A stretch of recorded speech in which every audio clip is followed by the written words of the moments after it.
परभणी जिल्ह्यातील मानवत तालुक्यातील अमदापूर गावामध्ये बौद्ध कुटुंबावर सुनियोजित प्राणघातक हल्ला झाल्याची धक्कादायक माहिती समोर आली आहे। मिळालेल्या अधिक माहितीनुसार गावगुंडांनी कुऱ्हाडीसारख्या धारदार शस्त्रांनी महिलावर व पुढा युवकावर व वृद्धावर सामूहिक हल्ला करून गंभीर जखमी केले आहे। या हल्ल्यामध्ये रमेश गायकवाड, लक्ष्मण गायकवाड, विजयमाला गायकवाड, बालासाहेब सर्जेराव आणि वर्षा गायकवाड हे गंभीररित्या जखमी झाले असून त्यांना परभणी येथील शासकीय रुग्णालयामध्ये दाखल करण्यात आले आहे। वर्षा गायकवाड व रमेश गायकवाड यांची प्रकृती चिंताजनक असल्यामुळे ऑल इंडिया पॅन्थर सेनेचे दीपक भाई केदार यांनी परभणीच्या जिल्हा शासकीय रुग्णालय येथे भेट देऊन अधिक माहिती घेतली आहे। नेमकं दीपक केदार काय म्हणाले पहा। ते आमदार विटेकर जिल्हा परिषदची निवडणूक महत्वाची वाटते। ते विटेकर परभणीत आता 6 दिवस झालं भेटायला आला का? पालकमंत्री बोर्डीकर भेटायला आले का? लाज वाटली पाहिजे यांना लोकप्रतिनिधित्व करताना। आणि पीआय कडे जिल्हा परिषद सदस्य जातोय, पीआय कडे पालकमंत्र्याचा फोन जातोय, पीआय कडे आमदाराचा फोन जातोय। हे सगळे सह आरोपी करा, पीआयचं व्हीडीआर सीडीआर चेक करा, एसपीनी दखल घ्यावी। परभणी काय दंगल घडलेली इथं हे माणसं मेलं, महाराष्ट्र वेठीदारला जाईल तरी सुद्धा जाग येत नाही। आज खितपत पडले तो मुर्दे पडतील, उद्या पाठवा, औरंगाबादला पाठवा, दिल्लीला पाठवा, लंडनला, अमेरिकेला पाठवा। इमानाने दलितांचे म्हणून तुम्ही सोडून द्यायचे? अहो सगळ्यात मोठा हल्ला आहे आमच्यावर। एक घर घेरलंय, 150 लोकांनी मारलंय। एसपीनी सुद्धा दखल घ्यावी। राज्य सरकारचे आमचे गृहमंत्री कुठे आहेत? त्यांनी दखल घ्यावी। त्याच्यामध्ये 22 कलमांतर लहान लेकरू, 14 वर्षाची मुलगी, तिला सुद्धा मारलंय, तिचा हात मोडलाय। 12-12 वर्षाचे मुलं त्या ठिकाणी फ्रॅक्चर केलेत। वृद्ध 72 वर्षाचा माणूस डोळ्यातून आमचा बाप माणूस, त्याला डोळ्यातून ढासाढासा पाणी येतंय। ते आठवल्यावर त्याला वाटतंय तर मेलो तर बरं होईल, गावाकडे जाऊन पुन्हा मरणंय। एक जण म्हणतो माझ्या शेतात पाणी द्यायला जमल का? एवढे भयभीत झालेत। हा महाराष्ट्र कुणाचा आहे?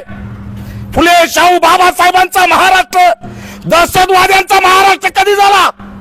हा आतंकवादी हल्ला आहे। हे सगळे हरामखोर ज्यांनी हल्ला केलाय ते जातीवादी आतंकवादी आहेत। गोळ्या घाला त्यांना। सामूहिकरित्या एकत्र येऊन तुमच्याकडे पाठबळ असल्याशिवाय हल्ला करू शकतात का? पाठबळ आहे, राजकीय सगळं पाठबळ वापरलेलं। यांचा कोण मेन मास्टर माइंड आहे? कुणाच्या बळावर उडते ते? का गावाचं कोंबिंग झालं नाही? कुणी कुऱ्हाडी आणल्या, काय घरात घुसले नाही? दलितांचे कोंबिंग कसे केले परभणीमध्ये? कुणाला बाहेर काढून कसे नाचले? आता यांच्या गावात घुसायला यांच्या गाडीत दम का नाही? का तुम्ही त्यांच्या घरातले हत्यार काढत नाहीत? कोणत्या काट्याने मारलं, कोणत्या कुऱ्हाड्याने मारलं, कुठं तलवारी ठेवल्यात? लाज वाटायला पाहिजे यांना।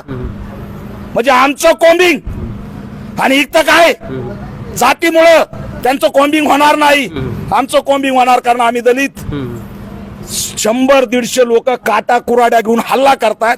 आणाना काट्या कुऱ्हाड्या, कुठं ठेवल्यात, कुणी आणल्यात? माणसं मारता वाचलेत। गृहमंत्र्यांनी दखल घ्यावी। हे जर लवकर 12 तास 24 तासाच्या आत सगळे जर आरोपी अटक झाले नाही तर पुन्हा महाराष्ट्रामध्ये रस्त्यावर सगळे उतरल्याशिवाय राहणार नाहीत। सगळ्यात मोठा बौद्ध समाजावरील इतिहासातला मोठा हल्ला यो, सगळ्यात मोठा हल्ला आहे। ते हरामखोर जयंतीचा झेंडा जाळतात। याच्या आधी गुन्हा दाखल होतो का? प्रतिबंधात्मक कारवाई केली नाही का? त्यांना तडीपार केलं नाही का? त्यांना मोका लावला नाही? या सगळ्यावर मोका लावा। यासाठी मार्फत चौकशी करा, ही आमची या ठिकाणी मागणी आहे। पण या परभणी जिल्ह्यामध्ये जसं काय सोमनाथ सूर्यवंशीचं प्रकरण घडलं होतं, त्यांना देखील न्याय भेटला नाही। आता या बौद्ध समाजातील किंवा आपला जे काही दलित समाज आहे, दलित समाजामध्ये अशी भीती निर्माण झाली की जसं सोमनाथ सूर्यवंशीला न्याय भेटला नाही तसंच त्या कुटुंबाला देखील न्याय भेटणार नाही का, की भेटणार आहे? काय सांगायला? नाही, त्याच्यात 6-7 आरोपी अटक आहेत, बाकी पण अटक करायला लावू। त्या ठिकाणी पोलिसांनी जर जबाबदारी व्यवस्थित घ्यावी। पोलिसांना आव्हान करतोय, ही विटेकर बोर्डीकर 4-5 वर्षाचे तुम्ही काय माहित लक्षात ठेवा। तुमच्याकडे समाजाचं रक्षण आहे। यांना काय मतासाठी आतंकवाद्याच्या पाठीमागे उभा राहिल्यात। राजेश विटेकर का नावर त्याचं? राजेश विटेकरला लाज वाटायला पाहिजे। परभणीत फिरतोय, उमेदवारांच्या मुलाखती घेत आणि इथं मोडलेले आमचे दलितांचे माणसं भेटायला, त्यावेळेस मात्र निळा झेंडा गाडी लावून मतं मागायला। विटेकरला आता काही तर वाटत नाही। अरे एका सुद्धा पालकमंत्र्याला येऊन या लेकरांच्या डोक्यावर हात ठेवू वाटत नाही का? तर ते दलित आहेत। आमचा वापर मतापुरता. न्याय मिळणार, न्याय सोडणार नाही त्याच्यात, एकालाही सोडणार नाहीत. पोलिसांना सुद्धा सांगतोय तात्काळ गावात जाऊन कोम्बिंग करा.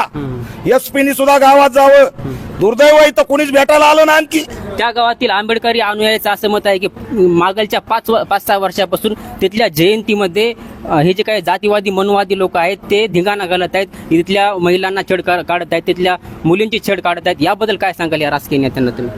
नाही त्या मुलीची छेड काढली, अहो त्याच्यावर तिथं बलात्कार होता राहिलेत. बलात्कार झाला. मी सांगतोय प्रति खरलांजी ही म्हणजे आम्ही असे नग्नपणे आमचं सगळं पडल्यावरच जाग येणार आहे का सरकारला? आज सगळे निवडणुकात रमलेत पण मुर्दे तर आमचे पडायला लागलेत ना. कोण न्याय देईन या गरीबाला? आता त्यांना गाव शेती तिकडं कसं करणार ते? 100-150 लोक जर तुमचे अटॅक करत असतील तर ते पुढचं जीवन जगणार कसे? आणि जो काही SC ST आयोग आहे, महिला आयोग आहे, कुठे महिला आयोग? या महिलांना इकडं त्यांच्या अवघड जागेवर मारलं. काळं निळं अवघड जागा, पिंढऱ्या पाठीमागे सगळीकडे काळं निळं. महिला आयोगाला वाटत नाही याची दखल घ्यावी, SC ST आयोगाला वाटत नाही.